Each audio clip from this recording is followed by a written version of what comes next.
Subscribe कीजिए health green वारी को और बेल के आइकन को दबाएं ताकि आप हमारे नए आने वाली वीडियोज़ को मिस ना करें। अस्सलामुअलैकुम नाजरीन, हेल्थ ग्रीन वारी में एक नई वीडियो के साथ खुश आमदीद कहते हैं। नाजरीन, आज की इस वीडियो में मैं आपको मुरब्बा जात बनाने का तरीका बताऊंगा। नाजरीन, सेब का मुरब्बा, गाजर का मुरब्बा, हरीड़ का मुरब्बा, बही का मुरब्बा, आमला का मुरब्बा और इसके अलावा और जितने भी मुरब्बा जात हैं उन्हीं सभी का मैं आपको आज की इस वीडियो में तरीका बताऊंगा।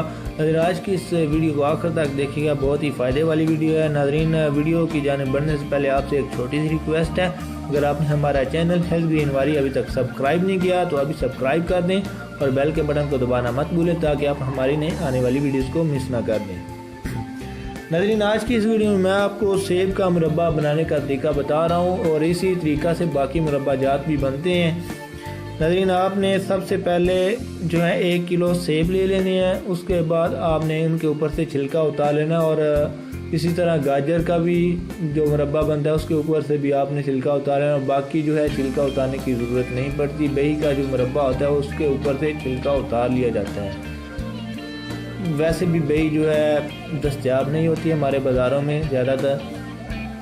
नाज़रीन, जो तरीका कार मैं आपको बताने जा रहा हूँ वो सेब के मुरब्बे का तरीका आज की इस वीडियो में मैं आपको बताने जा रहा हूँ। नाज़रीन, आपने 1 किलो सेब ले लेना है, उसके बाद आपने इनको अच्छी तरह जो है ऊपर से साफ़ कर लेना, यानी कि छिलका उतार लेना है। उसके बाद आपने 1 किलो पानी लेना है एक बर्तन के अंदर, उसमें आपने ये सेब डाल देना और उस वक्त तक आपने इनको डाले रखना है जब तक इनको 2 जोश ना आ जाए, यानी कि जिसने हम पंजाबी में उबाला कहते हैं। जब तक इन्हें 2 उबाले ना आ जाए उस वक्त तक आपने इनको उस पानी में रखना है। उसके बाद आपने एक बर्तन में 3 किलो चीनी ले लेनी है, ज़्यादा से ज़्यादा, और कम से कम आपने 2 किलो चीनी लेनी है। उसके बाद आपने जो सेब जो है पानी में 2 उबाले खा चुके होंगे, आपने उन्हें निकाल लेना है और जब ये थोड़ा हल्का हल्का क्वाम बनना शुरू हो जाएगा तो आपने इसमें ये सेब डाल लेने हैं और ऊपर से टक लगाने शुरू कर देने हैं और आपने इस क्वाम को इस वक्त तक तैयार करना है जब तक ये क्वाम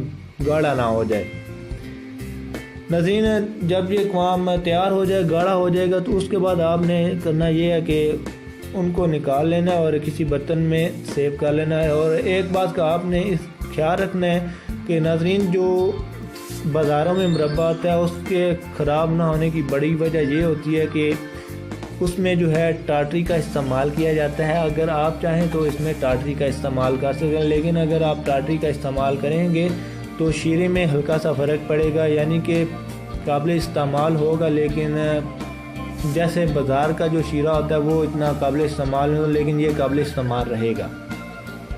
इसमें आपने ज़्यादा टाटरी, हल्की सी टाटरी डालनी है, या उसके अलावा अगर आप टाटरी नहीं डालना चाहते तो आप लोबान का इस्तेमाल कर लें, इससे भी आपका मुरब्बा ख़राब नहीं होगा। नाज़रीन, इसके अलावा जो आने वाली वीडियोज़ हैं वो भी उसमें आपको मैं मुरब्बा जात के फ़ायदे के मुतल्लिक़ बताऊँगा कि किस किस मुरब्बा के कौन से फ़ायदे और कहाँ कहाँ हम इसे इस्तेमाल कर सकते हैं। आने वाली वीडियोस में मैं आपको इन सब के फ़ायदे के मुतल्लिक़ बताऊंगा। नाज़रीन, अगर आप हमसे कोई कमेंट में चीज़ पूछना चाहते हैं तो पूछ सकते हैं। नाज़रीन, आज की ये वीडियो आपको कैसी लगी है हमें कमेंट में बताएँ। आज की इस वीडियो को ज़रूर लाइक करें और नाज़रीन, हमारे चैनल हेल्थ ग्रीन वारी को सब्सक्राइब करना मत भूलें और बेल के बटन को ज़रूर दबाएं ताकि आप हमारे नए आने वाली वीडियोस को मिस ना कर दें। नाज़रीन, इस वीडियो को फ्रेंड्स तक पहुंचाने के लिए ज़रूर शेयर करें ताकि उनको भी फ़ायदा हो। नाज़रीन, तब जल्दी एक नई वीडियो के साथ आपकी खिदमत में हाजिर होंगे, तब तक के लिए नाज़रीन अल्लाह हाफिज़।